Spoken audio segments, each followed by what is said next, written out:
At 5:30, 6:30, I should say, weather woes. A live look at storm track radar tonight. Rain nearly covering all of South Florida tonight. The question, could we see severe weather? And cruiser crash, how a local police officer's car wound up wedged underneath a big rig. CBS 12 News starts now.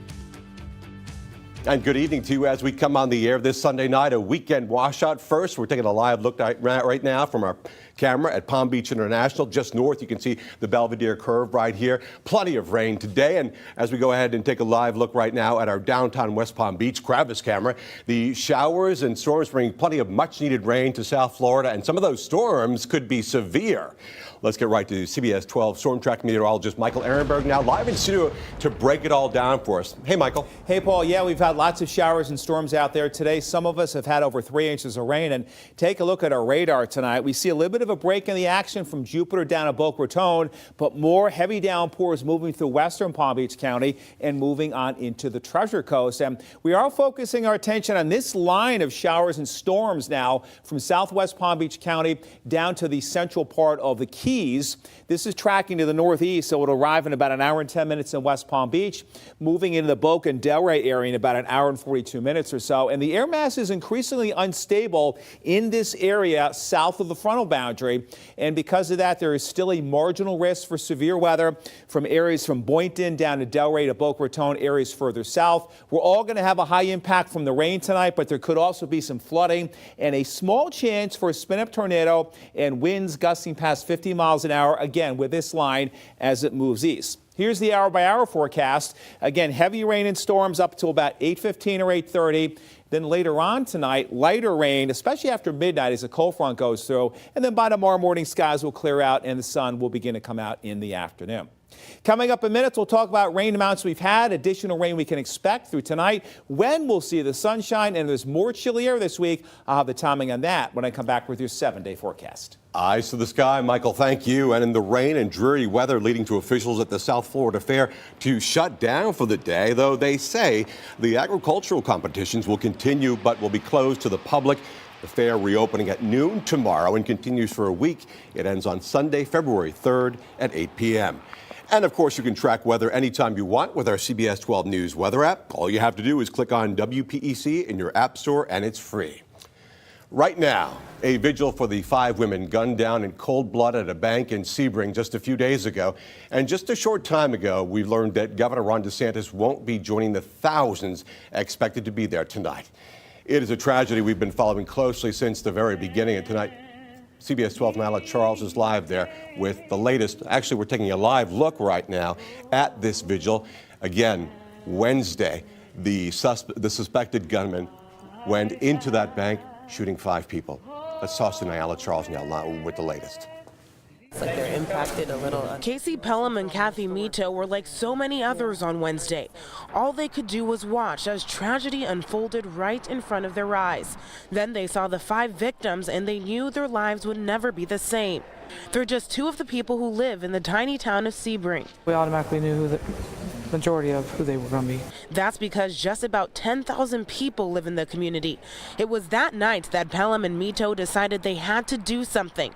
So they organized a vigil so the community could come together and mourn together. It was pretty disturbing, seeing these ladies, sometimes on a regular basis and not being able to, laugh with them. Now thousands from all over are expected to remember the lives of 5 women taken too soon. Marisol Lopez, Cynthia Watson, Ana Pinon Williams, Jessica Montague, and a 5th woman who hasn't been identified. Ain't nothing like that ever happened in our county before. And they hope nothing like that will ever happen there again. In Sebring, I'm Nyla Charles reporting. Meantime, a spokesperson for SunTrust Bank says the Sebring branch will not reopen following this tragedy. The company releasing the following statement today, saying in part, after hearing the views of the families and teammates, SunTrust has decided that it will not reopen the Sebring Midtown branch location. We will explore options for the best use of that property while also maintaining an equally vital banking presence there in Sebring. To read the full statement and all of our coverage on the Sebring shooting, please go to our website. That's CBS12.com.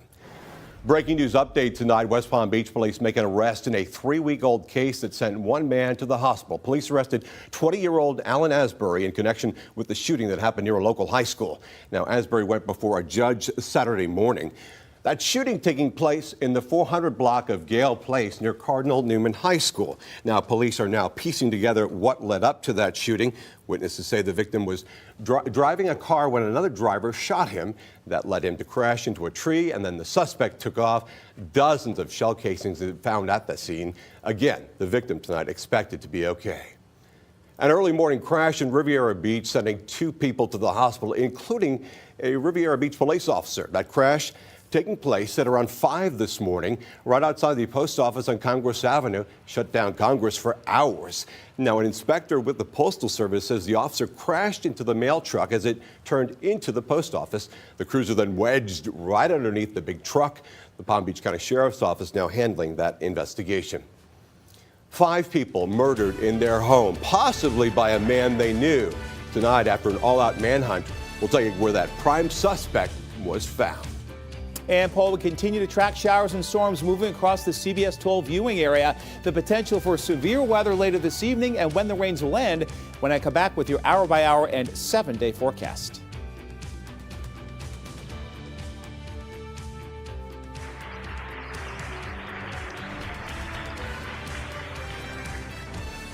On behalf of the family. Proud partner of the CBS 12 News Network, the one to turn to.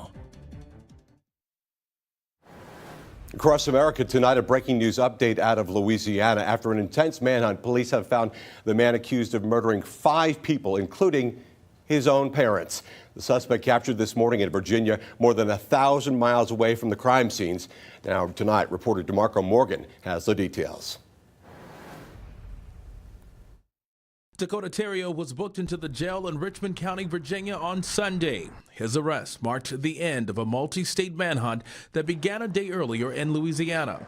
Sheriffs say the suspect had been living with the family of his 20-year-old girlfriend, Summer Ernest. Inside their trailer on Saturday morning, he allegedly shot and killed her, as well as her father and her 17-year-old brother. There was no red flags. There's no sign of anything, so we have no motive at this time. Investigators say Terrio then went to his parents' house. He shot both his mother and his father. Based on information we received at the scene from the father, who was still alive at the time, he gave us the information necessary for us to cut warrants on Dakota Terrio for 2 counts of first-degree murder. As the search for the killer got underway, police say Terrio was already headed north to his grandmother's home in Virginia, over 1,100 miles away. Deputies were there when he showed up after an all-night drive. She called this morning looking for the officers to go by and make sure that the house was safe for her to go into. While the officers were there, the individual actually drove by. He drove up into the driveway at that time, had a pistol in his hand. Terrio dropped the weapon and surrendered without incident. He's facing 5 counts of first-degree murder in Louisiana. DeMarco Morgan, CBS News, New York. Authorities say the suspect had been living with his girlfriend's family for less than a month. They went on to say his parents had recently asked him to move out of their home. All right, still tracking rain, showers, and even some thunderstorms on our radar tonight, everybody. A little bit of a break for eastern Palm Beach County, but we're looking at a line of heavy downpours with some lightning and thunder here. Now moving just to the east of Belle Glade into northwest Broward, and now approaching the western parts of Miami-Dade County. And we can track these off to the north and east. They're moving at over 40 miles an hour. So heavier rains will move back into West Palm, figuring about 40 minutes or so. Some heavy downpours, maybe some thunder and lightning moving to Boca Raton within the next hour. And still a small chance for some really gusty winds with this, and also an isolated tornado. But that chance right now looks like it's going to be more down across Broward and Miami-Dade. We'll watch it very carefully for you throughout the evening hours. And there's that line stretching all the way down to the Florida Keys. Again, part of the big wet weather maker coming our way. So again, small chance for some severe weather. Boynton Beach down to Boca for the next several hours. We're all going to be getting a very high impact from the rain throughout the rest of tonight. Some flooding in the normal low-lying areas that flood. Nothing widespread, though. And And again, that gust and tornado threat for the next several hours or so. How much rain have we gotten? Well, since yesterday morning, radar estimating more than 3 inches in 20 Mile Bend near the Loxahatchee area and points south and west. Treasure Coast in green, about 1 to 2, but over 3 inches near Indian River Estates and up to the Fort Pierce area. So welcome rain and well forecasted rain. We were talking about 2 to 4 inches over the last few days, and looks like that is going to become a reality. 66 right now, West Palm, with the streets still saturated. There's Okeechobee Boulevard, and rainfall today since midnight, a little bit over 2, but yeah, the 2/3 into yesterday, and we've had about 2 3/4 inches so far with this system. And the low pressure area is beginning to develop right overhead right now with that frontal boundary, and again, south of that frontal boundary, the air mass a little bit more unstable. The whole system moves northeast, 8 p.m. Again, some heavy storms and rain moving in. We go ahead to about midnight. The worst of the weather is over with as that front goes through. And just for the rest of tonight, after midnight, some showers and spotty downpours. Then tomorrow morning, as you head out the door, 6 o'clock, maybe a leftover shower. But during the day, it improves. Dry air comes in. The sun works into the area during the afternoon. Nice day out there, but again, chilly with a gusty breeze. And the nice day for Tuesday before another cold front comes through. This front goes through dry, but a northwest flow will bring us chilly air again for the Wednesday, Thursday time period. Additional rainfall overnight tonight between now and, about 6 or 7 in the morning, anywhere from about 1/3 to 2/3 of an inch.